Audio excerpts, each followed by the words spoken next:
guys, dito ako ngayon dahil maghahanap ako ng manghihilot. So alam, marami dito manghihilot. Kung gusto nyo magpahula, meron din.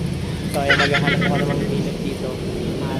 Marami din sa paligid. So alam ko doon ako pupunta sa may LRT. Kaso lang dito ko lang iniwan yung service. So ang una natin gagawin guys ay pasok muna tayo sa simbahan, no? Hanapin natin yung mga batang Quiapo guys. So hindi guys, pupunta tayo, sisilipin natin ang simbahan. Samahan nyo ako guys, pupuntahan natin, silipin lang natin. Ayan. So ayan ang simbahan ng Quiapo guys. So kahit ordinaryong tao, ay ordinaryong araw, marami pa rin. So ayan, samahan nyo ako guys, silip tayo ng konti sa loob. Hindi na tayo papasok sa loob, dito na lang sa labas.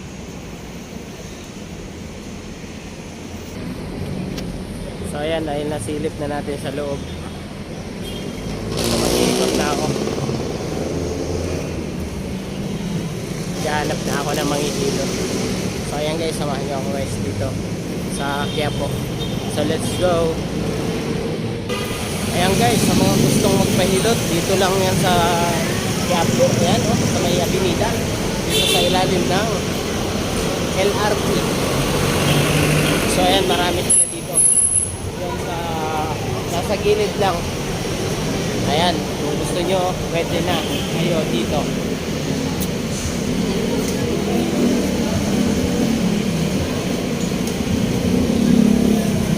So ayan guys, dito lang o.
Matandaan natin.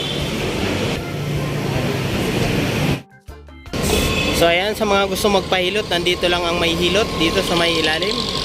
Ayan, sa ilalim ng LRT Avenida. Ayan, dito sa may Quiapo, Avenida pala, Avenida. Ayan, dito lang siya malapit. Ayan guys, sa likuan ng mga jeep.